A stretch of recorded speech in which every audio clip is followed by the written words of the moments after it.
Eu queria aproveitar este momento para dar as boas-vindas a todos os nossos amigos que aceitaram este convite para este segundo webinar da rede New Start.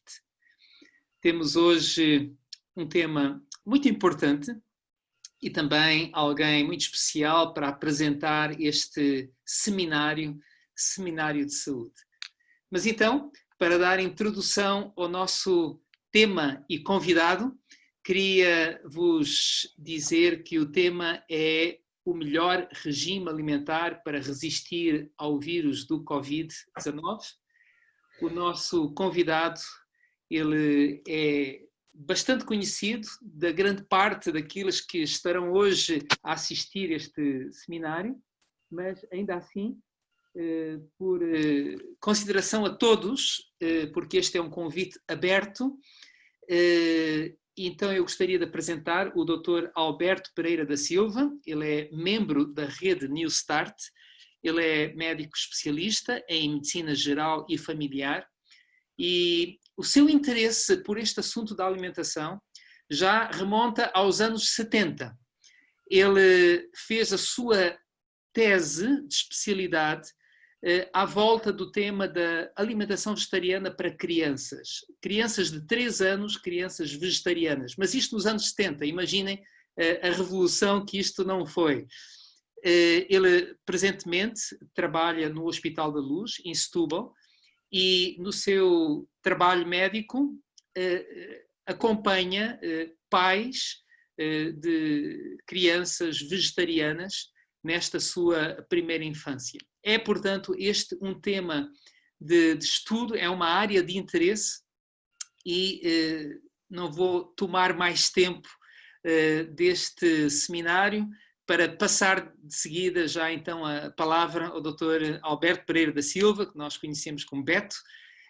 Bem-vindo e estamos aqui para ouvir com muita atenção aquilo que nos quer dizer. E obrigado por aceitar o convite, Beto. Olá, boa noite a todos. Aqui da minha praia. Saúdo-vos esta noite, dizendo-vos que é um prazer poder estar convosco, poder partilhar convosco deste tema e de algumas coisas que, entretanto, fui lendo, fui tentando pesquisar para poder partilhar convosco. E eu, para além de vos cumprimentar e esperar que esperem até ao final, antes de tirarem conclusões, que eu queria começar por vos ler um texto que apareceu no Jornal Público de 18 de abril, escrito por um senhor chamado José Matos, em que ele escrevia um artigo com o título Eu Explico, e que eu achei muito interessante. Ele dizia o seguinte: atribuem-se muitas histórias e citações a grandes nomes da ciência, e uma das preferidas dele, independentemente de ser verdadeira ou uma lenda, é de que um jornal norte-americano tinha encomendado aquele cosmólogo Carl Sagan, que é muito conhecido, um artigo de 5.000 caracteres sobre se haveria vida noutros planetas, à qual o cientista enviou como resposta uma página inteira com a mesma frase: não sabemos, não sabemos, não sabemos. E eu devo-vos dizer que gostava que muitas pessoas atualmente seguissem este exemplo e se inibissem de publicar palpites, diagnósticos, tratamentos, prognósticos, gráficos sobre a Covid-19, entre outras coisas, para contextualizar, quando a resposta deveria ser: ninguém sabe. Ele propõe-nos até uma série de perguntas curiosas com a resposta. Ele dizia assim: quando é que vamos atingir o pico? Em que dia? Em que semana? A resposta certa era: não sabemos. Quando será seguro sairmos todos à rua? Os estudantes voltarem às aulas presenciais? Voltarmos a poder abraçar livremente e falar, sem confinamentos? A resposta certa seria: não sabemos. Quando teremos uma vacina? Não sabemos. Uma única vacina será suficiente para toda a população mundial? A resposta certa seria: não sabemos. Na realidade, nós podemos dizer que o não sabemos é a resposta curta. A resposta talvez mais completa, a ideal, seria: ainda não sabemos. Podemos fazer uma previsão, mas ela será tão falível, que não constitui realmente um exercício interessante, nem muito útil. E porquê é que nós não sabemos? Por duas razões principais. A primeira, porque estamos a enfrentar um vírus que até à data ainda é desconhecido e por isso o chamamos de novo. A segunda, porque estamos a assistir a uma interação entre o vírus e humanos influenciada por inúmeros fatores que não conseguimos controlar. E nós estamos perante várias áreas de ciências biológicas, reparem, que isto não é nada fácil, é virologia, é imunologia, é fisiologia, é epidemiologia, é ecologia, são as medicinas em geral e outras tantas ologias, e temos que entender que o objeto de estudo da biologia, que é a vida, é muito complexo e distinto. Por exemplo, o valor do π é igual aqui na China. Um átomo de hidrogênio é igual aqui e na Austrália. Mas nenhum rato ou cobaia é idêntico ao outro em Portugal e em qualquer um desses países. Porque ainda que fossem geneticamente muito iguais, o ambiente que os rodeia é distinto e dezenas ou centenas de fatores irão influenciar o seu comportamento. Isto fez até aparecer uma nova ciência, a epigenética, que disso testifica. Por isso, nós podemos criar cenários e fazer projeções por comparação deste vírus, o SARS-CoV-2, com outros coronavírus conhecidos. Porque há outros. E podemos até comparar esta com outras epidemias. Podemos até recolher histórias de sucesso e insucesso de outras epidemias. Estou-me a lembrar da gripe espanhola, em que se trouxeram alguns doentes de dentro das tendas para os expor ao sol. E esses doentes que estavam expostos ao sol recuperavam mais depressa do que os outros. Mas será que essa experiência dessa epidemia é útil nos nossos dias? Fala-se muito dos tratamentos hidrotermais, fala-se muito das aplicações de panos quentes, resultaram em algumas situações, mas será que vão resultar nesta também? É que, na realidade, nós não sabemos se este vírus irá ter um comportamento semelhante ao de outras situações já conhecidas. Sabemos desde já, e este é um alerta para vós, é que por comparação do material genético deste novo vírus isolado, a partir de milhares de pessoas infectadas em todo o mundo, os vírus que circulam em Portugal já não são geneticamente iguais entre si. O Instituto Ricardo Jorge ainda hoje dizia que há 150 mutações. O vírus que circula em Portugal não é igual ao que circula na Alemanha nem nos Estados Unidos. E serão essas diferenças significativas? Mais uma vez a resposta é: ainda não sabemos. Mas então nunca vamos saber, podem perguntar-me, não é? Sim, eu acho que vamos ter respostas a todas essas perguntas. Iremos até ter vacinas eficazes. Estou a pensar na da gripe.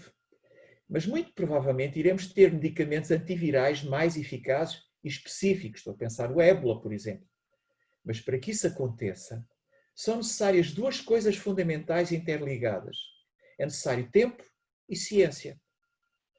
Eu, pessoalmente, eu cresci como médico a acreditar na medicina baseada na evidência e que precisa de tempo para ser evidente. O que dizíamos há 10 anos atrás, hoje coloca-nos um sorriso nos lábios. Um diabético devia de comer de 2 em 2 horas ou 3 em 3 horas. E há quem sugira isso ainda. Mas a evidência hoje é completamente diferente. O diabético deve ter um número de refeições iguais ao das outras pessoas, sendo o cuidado mais na quantidade e na qualidade dos alimentos escolhidos do que no número de refeições ou outra coisa qualquer. Portanto, é necessário tempo para perceber não só como se comporta o vírus em função da imunidade crescente da população, em função da temperatura, da umidade e de muitos outros fatores ambientais, mas também é preciso tempo para percebermos qual o grau de eficácia das medidas implementadas pelos governantes nos diferentes países e, acima de tudo, qual a capacidade dos cidadãos para cumprirem essas medidas. Basta que uma centena de pessoas potencialmente infectadas ignorem olimpicamente as medidas de distanciamento social e todas as projeções puramente matemáticas caem por terra, como temos assistido quase diariamente. E se o tempo é fundamental, é preciso também ciência. E porque tem sido ela, no fim de contas, que nos últimos séculos nos tem permitido vencer estes desafios. Vejam a questão das vacinas, dos antibióticos, do diagnóstico molecular e tantos outros avanços que nos têm permitido e irão permitir encontrar as respostas para todas as nossas perguntas, que nos trarão a prevenção, o diagnóstico e, acreditamos, o tratamento.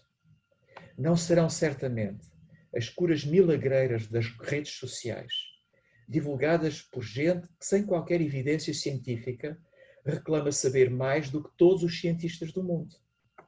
Não são as modas das dietas, dos suplementos, das filosofias e das crendices que nos ajudarão a vencer a pandemia.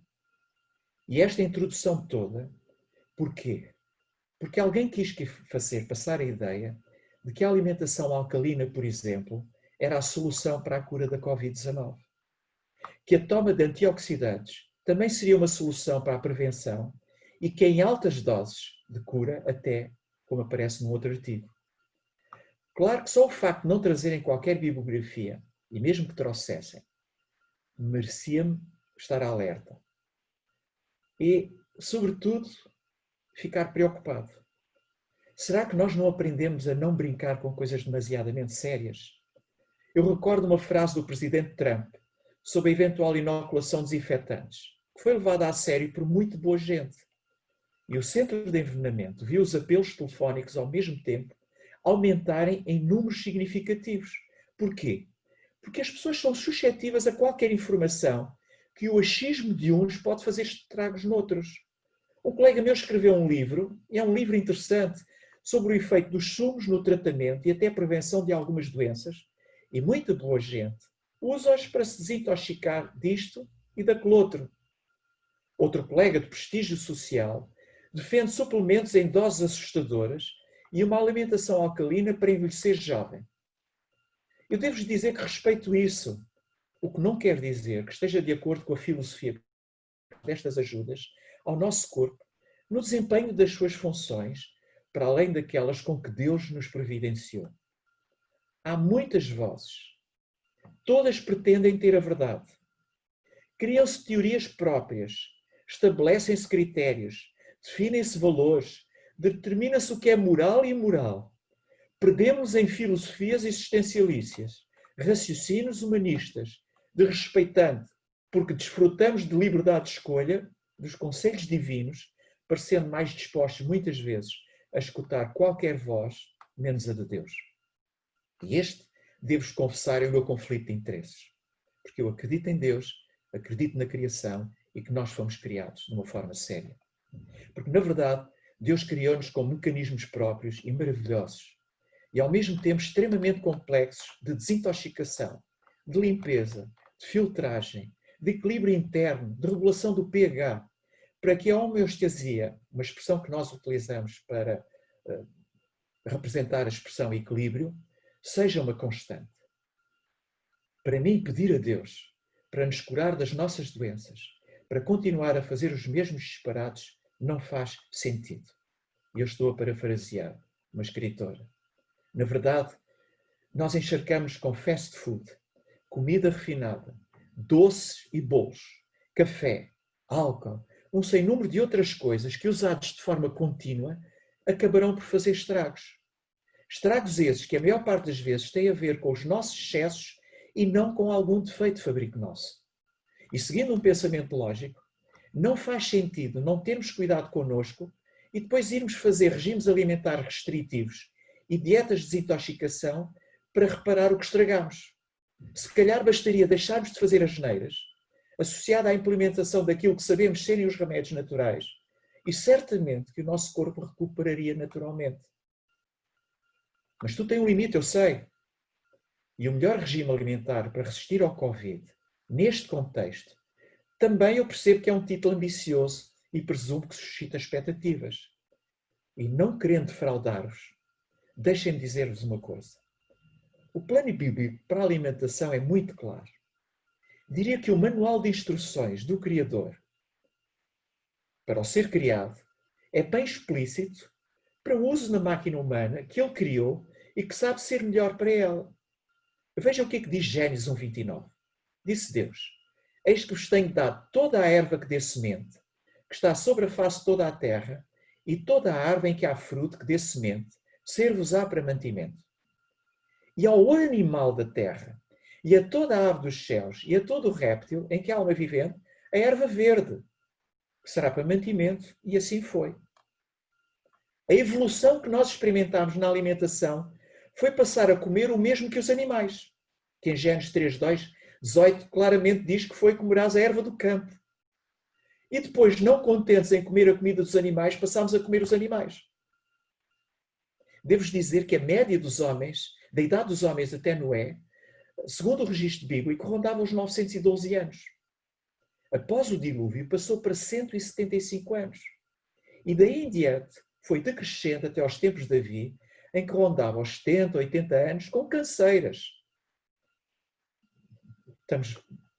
Estamos atualizados com Davi. Se colocássemos a pergunta clássica, porquê a perda de longevidade? A resposta correta seria, não sabemos ainda. Nós desconfiamos que foi pela introdução dos alimentos cárneos. Desconfiamos também pela ingestão de animais imundos. Desconfiamos pela redução dos telómeros nos cromossomas. Desconfiamos do stress oxidativo. Também podemos desconfiar daquela noção de que a genética está programada para irmos até aos 120 anos.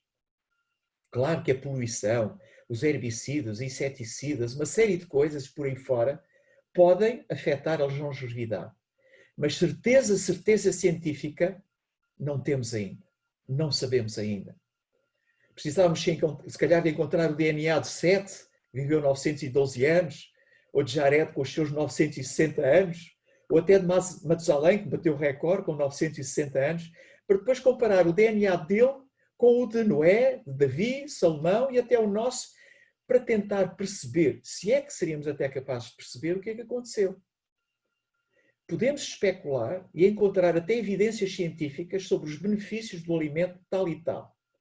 Podemos conhecer os mecanismos mais intrínsecos do nosso corpo e posso garantir-vos que são de uma complexidade tal que ainda hoje estudam e só um dia na eternidade perceberemos em pleno. Mas dizia eu que, conhecendo os mecanismos e a forma como os alimentos se decompõem dentro de nós para serem utilizados, é só possível, por ignorância absoluta, dizer que uma banana cura e trata isto ou aquilo, que os brócolos curam o cancro, que a água alcalina estabiliza o nosso humor, que o mangostão, o noni, a moringa e outros que tais fazem milagres em nós, e finalmente que tomar suplementos nos torna super-homens ou mulheres com uma longevidade de referência. Só para citar a moringa, veja os benefícios segundo os seus promotores. Aumenta a capacidade respiratória, previne a diabetes, protege o coração, regula a pressão arterial, auxilia na perda de peso, previne e combate a anemia, aumenta as defesas do organismo, possui efeito analgésico anti-inflamatório, protege e hidrata a pele, melhora a saúde do sistema digestivo, ajuda a tratar as hemorroidas. As hemorroidas? Melhora a visão, ajuda a diminuir os efeitos da menopausa. E se forem ler os efeitos, os benefícios da moringa, do noni mesmo, do mangostão, por favor, voltemos ao ponto de partida do nosso encontro. Será que a alimentação alcalina constitui o melhor regime alimentar para resistir ao vírus da Covid-19?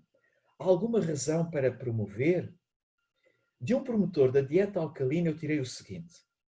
Quando o Prémio Nobel da Medicina de 1931, um senhor chamado Otto Warburg, disse que não há quase nenhuma doença que sobreviva em ambiente alcalino, isso desencadeou um interesse pela dieta alcalina. Grosso modo, o que acontece, segundo este promotor, é que todos nascemos alcalinos e morremos ácidos. Eu acho que sim, morrer é uma coisa extremamente ácida, mas pronto. Isto significa que não nos mantemos durante o máximo tempo possível alcalinos, temos de contrariar o processo das doenças. Ora, a dieta alcalina torna-se assim a desejável para contrariar todos os processos acidificantes que levam à inflamação, por exemplo. E nenhum vírus, prestem atenção, se dá bem em ambiente alcalino, vírus ou bactéria.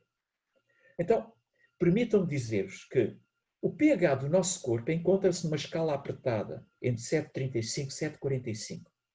E todas as alterações, mesmo que menores desta escala, 7,25, 7,55, podem ter implicações severas no nosso corpo. Vejam só isto. O pH da saliva é de 6,5 a 7,5. Após a mastigação, o alimento alcança o estômago, onde a parte superior e mais inferior do estômago tem valores de pH diferentes. E isto é uma maravilha da criação. O mesmo órgão, o mesmo espaço, tem dois pHs. A parte superior tem um pH menos ácido, 4 a 6,5, e a parte inferior tem um pH extremamente ácido, entre 1,5 a 4, com uma média de cerca de 2. Depois de feita o processo de digestão a nível do estômago, no duodeno os alimentos vão encontrar um pH de 5,6 a 8. No intestino delgado, é muito curioso isto, o pH é de 7,2 a 7,5, muito próximo ao do sangue. E é aqui no intestino que se dá a absorção dos nutrientes para o sangue. Dá para perceber. Mas quando os alimentos não aproveitados chegam ao cólon, o pH no cólon é de 7,9 a 8,5. Só no nosso aparelho digestivo, desde a boca até ao cólon, nós temos 5 pHs diferentes. E todos eles não são possíveis de alterar sem implicações. Para que uma secção do aparelho digestivo desempenhe capaz mesmo, ou cabalmente as suas funções, para que foi destinado, necessita de manter os valores do pH dentro dos seus limites. Alterar o pH natural, a mim, parece-me até, pela fisiologia que conheço, uma coisa antinatural. E quando optamos por um determinado regime alimentar, podemos convencer-nos de que estamos a contribuir para o seu equilíbrio. E, de certa forma, isso pode até ser verdade. Mas não é porque tem um rótulo que se torna melhor ou pior. É porque fornece micronutrientes e macronutrientes necessários e de melhor qualidade. O resto é a orquestra do nosso corpo que se encarrega de regular os seus equilíbrios internos. Modificações alimentares não vão por si só alterar os níveis de acidez ou alcalinidade de qualquer parte do nosso corpo, exceto da urina. E é nisto que muitas vezes os defensores da teoria alcalina se baseiam, porque medem o pH da alcalina, ou o pH da urina, e veem-no oscilar. Mas isso é porque o nosso corpo está a funcionar. Porque nós dispomos de sistemas de tampão que regulam constantemente o nosso pH, sem precisarmos de fazer nada para isso. O sangue e os órgãos funcionam com pHs dentro de limites muito estreitos e pequeníssimas alterações podem significar a diferença entre a vida e a morte, como já disse. O pH celular ronda aos 6,8. O do sangue, por exemplo, oscila, como já disse, entre 7,35 e 7,45. Se a nossa alimentação for muito rica em alimentos acidificantes, e conhecemos, refrigerantes, só a Coca-Cola tem um pH de 2,5, altamente ácido. Mas estamos a falar em refrigerantes em geral. Os cereais refinados, junk food, fast food, bolos, charcuterie. O corpo tem a sua estratégia de controlar esses alimentos acidificantes, mas fala à custa do cálcio dos ossos. Se a alimentação, por outro lado, for muito alcalina, o sistema tampão resolve a situação degradando proteínas que são importantes no nosso corpo. E quer uma situação, quer a outra, exige recursos que, se forem usados até ao limite, de forma persistente, não alteram o pH para além dos limites que o próprio sistema impõe, mas esgotam os recursos certamente para manter esse equilíbrio. O corpo vai se equilibrando, vai esgotando recursos. E aqui é que está o problema. Agora, certo é que valores extremos de pH, muito acima ou muito abaixo, costumam ser considerados desfavoráveis para a vida. E, no entanto, o ambiente dentro do estômago é muito ácido, com um pH de 1 a 2. Como é que o estômago lida com este problema? A resposta é com células descartáveis. As células estomacais, especialmente as que entram em contacto direto com o ácido clorídrico, as que entram em contacto com ele, estou a falar deste, estão constantemente a morrer e a ser substituídas por células novas. É bom que saibam que o revestimento do nosso estômago é completamente substituído a cada 7 ou 10 dias. Alcalinizar o estômago é condenar o processo digestivo no que diz respeito à degradação das proteínas, por exemplo. Veja o exemplo dos protetores gástricos e dos inibidores da bomba de prótons, os vulgares omeprazóis, lansoprazóis, esomeprazóis, seja o que for. Sem ácido, o processo digestivo das proteínas, entre outros, é menos eficaz e a vitamina B12 torna-se deficitária, por exemplo. Permitam-me ainda um à parte aqui. A ciência descobriu há algum tempo que se nós pudéssemos contar as células do nosso corpo, ouviríamos que a maior parte delas são micróbios. Pululam por todo o lado. Nos olhos, na boca, no nariz, nos ouvidos, no cabelo, debaixo das unhas, nas pregas da pele e por aí fora. No intestino são aos milhões, o chamado microbioma. E o mais interessante é que são todos necessários. A moda dos pré, dos pró e dos simbióticos resulta desse conhecimento, por exemplo. E se os vírus e as bactérias se dão mal no ambiente alcalino, como entender que no cólon, o ambiente sendo alcalino, é tão favorável a esta abundância de micróbios saudáveis e não saudáveis que se degladiam por cada nutriente presente nas fezes? E a pergunta é, o que é que nós queremos na realidade alcalinizar? O sangue é uma tolice. O meio solar, outra tolice. Tudo impossível. Um apontamento aqui ligeiro sobre os antioxidantes. Há uma coisa que eu sei sobre os antioxidantes. É que eles se vendem muito. E, infelizmente, isso é a única coisa que eu tenho a certeza ser segura sobre esta fascinante classe de químicos. Na mente do público em geral, pensar em antioxidantes é pensar em super-heróis que ganham batalhas contra aqueles diabólicos radicais livres que conspiram para nos roubar a nossa saúde e a nossa juventude. E de acordo com uma série de promotores de suplementos, os antioxidantes que estão naturalmente presentes nos alimentos que ingerimos não são suficientes para nos proteger do assalto dos radicais livres. Temos que reforçar sobre a forma de que seja, comprimidos, cápsulas, xarope, ampolas, esta ação quase milagrosa. E evidentemente que qualquer produto destes é acompanhado por dezenas de testemunhos de pessoas que experimentaram milagres após a ingestão dos referidos produtos. E a narração invariavelmente é um pouco assim. Precisamos de oxigênio para viver. E ninguém discute isto. Qualquer estudante que tenha estudado a glicólise ou o terrível ciclo de Krebs sabe o papel crítico que o oxigênio desempenha na produção de energia a nível celular. Basicamente, a glicose reage com o oxigênio para produzir dióxido de carbono, água e energia. E desta reação resultam alguns subprodutos.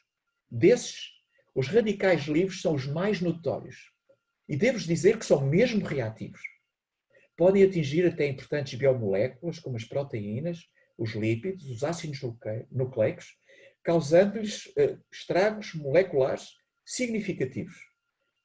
O nosso corpo, contudo, não fica sem reação perante estes radicais livres com o eletrão deficiente e que, na sua fome por eletrões, os chorripiam às moléculas essenciais. Não. Esqueçam. O nosso corpo tem as suas próprias defesas. E essas defesas são efetivamente os antioxidantes, uma larga variedade de compostos químicos que têm a capacidade para neutralizar espécies de oxigênio reativo. E eles abrangem enzimas, tais como a desmutase superóxido, as vitaminas como a A, a C, a E, vários polifenóis derivados de produtos que estão todos eles, imaginem, nas plantas da nossa dieta ou da nossa não dieta. As plantas, como produtoras de oxigênio, possuem mecanismos próprios de proteção para lidar com o oxigênio. E é razoável que possamos beneficiar desses antioxidantes que elas possuem. Populações que consomem frutos e vegetais por excelência são mais saudáveis e o argumento usado é precisamente o da abundância dos antioxidantes. Mas os frutos e os vegetais estão carregados com toda a espécie de componentes que têm atividade não conhecida ou relação sem qualquer relação com os radicais livres. Vejam, por exemplo, o tomate. O tomate tem 10.000 fitoquímicos e quase só se fala do licopeno. Os flavonoides do cacau, por exemplo, dilatam os vasos sanguíneos e são o gatilho para a formação de moléculas de óxido nítrico que ajudam a baixar a nossa pressão arterial. As isoflavonoides, não estou a dizer para comerem chocolate, só estou a chamar a vossa atenção. Não quer dizer que seja mau comer chocolate, hein? Só estou a dar-vos ideias. As isoflavonas de soja, por exemplo, interagem com os receptores H2 do estrogênio e podem ser ótimas na fase de menopausa e pré-menopausa. sem interferência com situações oncológicas. A curcumina, por exemplo, inibe uma enzima que catalisa a formação de pró-inflamatórios prostaglandinas.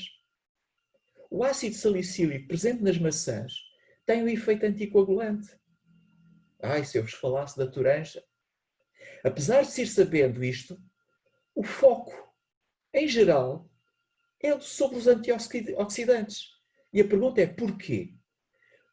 Porque se generalizou a ideia de que os radicais livres são os maus da fita e os antioxidantes é que são os bons. E com isto, o negócio dos antioxidantes floresce, confundindo e ofuscando as coisas. Para tornar as coisas ainda mais verídicas, foi criada uma unidade de medida, que é conhecida como ORAC, que mede a capacidade de uma amostra neutralizar os radicais livres num tubo de ensaio. O problema é que nós não somos um tubo de ensaio gigante. E alguns polifenóis com o ORAC elevado no tubo de ensaio nem sequer são absorvidos pelo nosso corpo. Portanto, são inúteis. Então, duas coisas vos gostava de dizer. Os radicais livres são uma consequência natural do funcionamento do nosso corpo. E em alguns sistemas funcionam como meios de alerta para desencadear a resposta natural do nosso corpo. No cancro, por exemplo. E contrariar este mecanismo com suplementação tem-se revelado em algumas situações até um promotor de alguns quadros oncológicos. E há estudos muito interessantes com a vitamina A e a vitamina E nesse sentido, por exemplo. Provavelmente, os radicais livres não são tão vilões como se diz.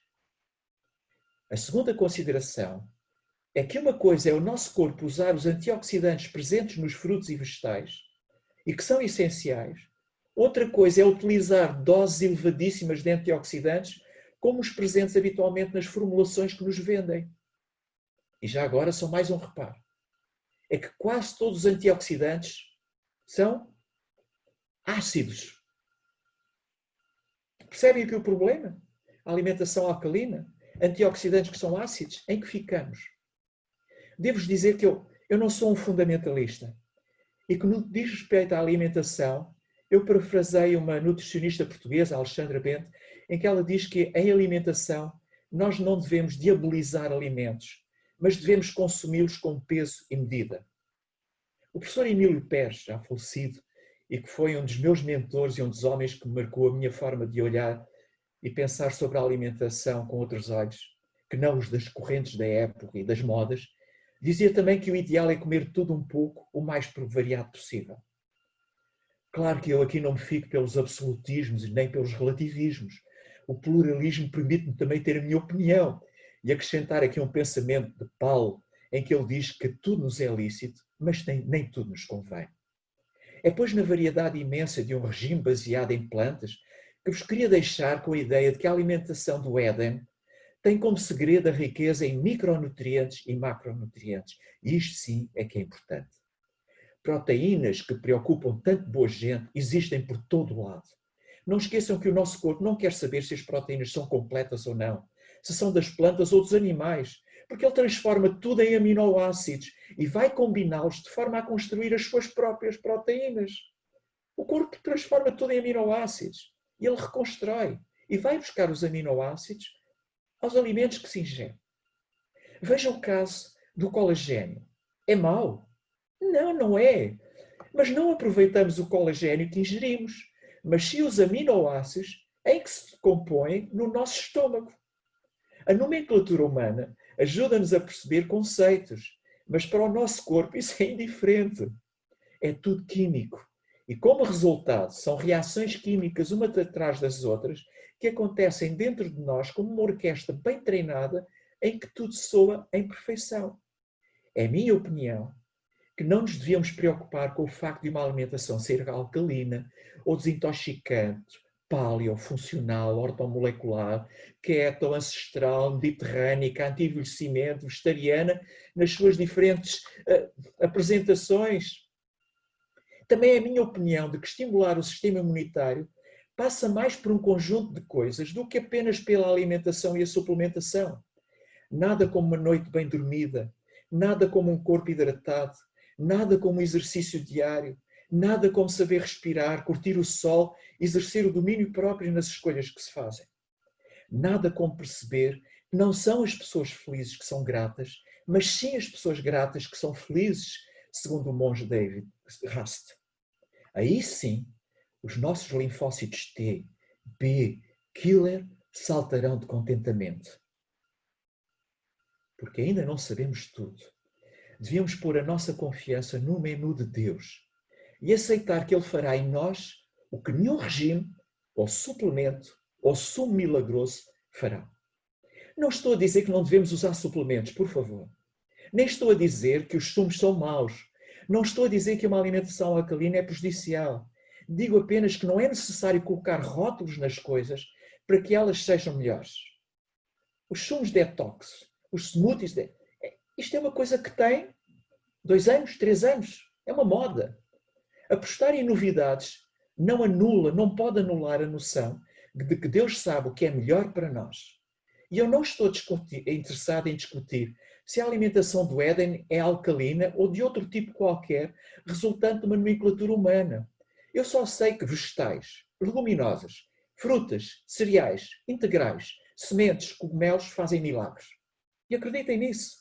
Porque se a alimentação ideal para combater o SARS-CoV-2 é baseada em plantas, a minha resposta será: ainda não sabemos. Mas o exercício do 8º remédio que o programa New Start promove da confiança em Deus só pode fazer a diferença quando o exercitamos. E a minha mensagem é esta: para resistir ao Covid, confiemos no Criador e nas suas recomendações.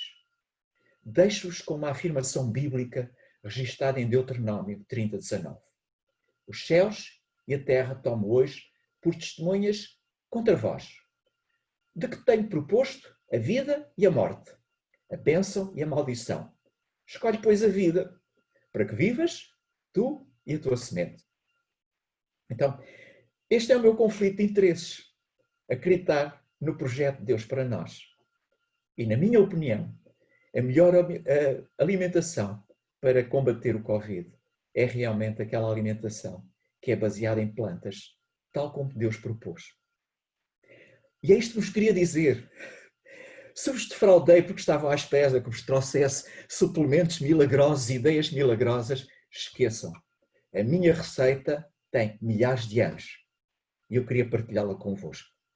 Estou disposto a responder a perguntas se as quiserem fazer. Se não, aqui da minha praia, vos deixo. Recomendamos que façam sol em abundância, aproveitem o sol que aí está, bebam água. No fim de contas, tenham uma alimentação como vos recomendei, façam exercício diariamente, bebam água, aproveitem o sol para produzir vitamina D. Saibam exercer o domínio próprio nas escolhas que façam. Façam exercícios respiratórios para oxigenar e, nesta fase, sempre com máscara, por favor. Não é o ideal. Ou então procurem um sítio limpo para poderem respirar ar, porque é o melhor de tudo. Repousem, mas repousem bem, escolhendo as horas ideais para repousar. Não se esqueçam que é importante, para além do repousar, depois confiar que estas coisas podem fazer efeito. Porque a confiança em Deus e a confiança em que Deus quer o melhor para nós faz toda a diferença. Estou à vossa disposição. Nós estivemos deliciados a beber o saber e também aqui no nosso confinamento a apreciar o ambiente em que estás, aí nas Maldivas. Exatamente. Eu noto que há aqui uma pergunta já no bate-papo. Ele diz: se o vírus é diferente em cada país, como é que poderíamos estar à espera de uma vacina que seja usada em todo o mundo? A pergunta é pertinente, naturalmente. E a resposta é pensando na vacina da gripe. A vacina da gripe é preparada com meses de antecedência, assumindo que ela primeiro vai aparecer na Ásia e depois vai se deslocar para o Ocidente. E que os vírus que apareceram naquela zona serão aqueles que vão aparecer depois no Ocidente. E estamos sempre à espera de que a vacina traga todos os vírus, e isso não é possível. Ela vem normalmente com 3 ou com 4, e a expectativa é que a reação imunológica criada, porque os vírus são primos uns dos outros, possa atenuar aqueles que não sejam contemplados na vacina. E aqui é a mesma esperança. Uma coisa é a vacina da polio, a vacina do sarampo, que é dirigida especificamente para um fator. Outra coisa é quando nós estamos a falar de vírus, que eles mutam com uma facilidade muito grande. Eu faço a vacina e a vacina é do vírus que circula na Alemanha. A minha esperança é que o meu corpo crie anticorpos contra esse vírus que circula na Alemanha, mas porque ser um primo muito próximo do que está a circular em Portugal, possa atenuar os efeitos em mim. É nisso que é a nossa expectativa. Por isso é que, quando se fala em que em setembro, outubro, já vamos ter uma vacina, a pergunta é, vamos ter uma vacina contra que variante? Vai ser abrangente? Vai chegar para todos? Nós hoje temos uma coisa a nosso favor, que é a ciência molecular, são os computadores que ajudam a abreviar muito trabalho que antigamente tinha que ser feito à mão. Estamos a andar muito mais depressa do que habitual. Há muita gente a trabalhar nesta área. Há muitos interesses metidos por trás. E, portanto, nós temos um grande ponto de interrogação à nossa frente. E a palavra ainda não sabemos continua a ser, para mim, a palavra mais importante. Se é prejudicial fazer a vitamina C efervescente diariamente? É muito interessante esta pergunta, porque me vai permitir agora estar aqui um bocadinho convosco a falar. Há, neste momento, uma efervescente atenção sobre a vitamina C. Há trabalhos de investigação muito sérios sobre a vitamina C e utilizada em doses muito elevadas. Eu devo dizer que há quem esteja a trabalhar na Covid só com doses muito elevadas, doses injetáveis, mas estamos a falar de doses muito elevadas de vitamina C e obter resultados surpreendentes de redução dos riscos e mesmo de cura. Mas falta validar isto. Há muita gente a apontar em várias direções e a obterem resultados, mas a experiência clínica ainda é reduzida para se poder generalizar. De qualquer forma, eu devo dizer que a vitamina C é um antioxidante, é um ácido, é extremamente útil para reduzir a componente inflamatória, que se sabe que na Covid é extremamente importante, particularmente a nível do pulmão. Pensa-se que também a nível da pele começam a aparecer sinais neste momento e manifestações da Covid estranhas, por causa das tais mutações. Agora, para responder à pergunta diretamente, é assim: não há prejuízo nenhum em fazer 1 grama, 2 gramas, 3, 4, 5 gramas de vitamina C por dia. Se ela é sob a forma efervescente, se ela é forma de comprimidos, e há neste momento comprimidos de 1 grama, pelo menos, já à disposição em Portugal, não causa prejuízo nenhum. Nós estamos a falar de pessoas que fazem doses de 15 gramas, 20 gramas de vitamina C por dia, não para prevenir a Covid, mas como um suplemento para melhorar a sua luta contra os radicais livres. Eu volto-vos a contextualizar naquilo que vos disse. A melhor luta contra os radicais livres é não agredir o nosso corpo com alimentos que sabemos que são acidificantes. Se tivermos uma alimentação baseada em plantas, nós certamente não estamos a precisar de fazer doses muito elevadas de vitamina C. Por isso, eu sugiro, mas é a minha sugestão, é o meu ponto de vista, que as pessoas façam nesta fase realmente doses de suplementação de vitamina C, 1 grama, 2 gramas por dia, não tem prejuízo nenhum. Agora, devem utilizá-los na hora de uma refeição. Como também recomendo, e isto é a minha ideia, que as pessoas façam suplementos de vitamina D. Se não fizerem sol todos os dias, 20 a 30 minutos, sabem que estiverem expostos ao sol, vão fazer 20 mil unidades de vitamina D diariamente. E ela acumula-se durante 2 ou 3 dias apenas. Portanto, pessoas que não estão a fazer exposição ao sol, e agora podem fazer, mas que não o fazem, devem fazer suplementação 4 mil a 5 mil unidades por dia, sem qualquer medo. Só terão benefícios disso.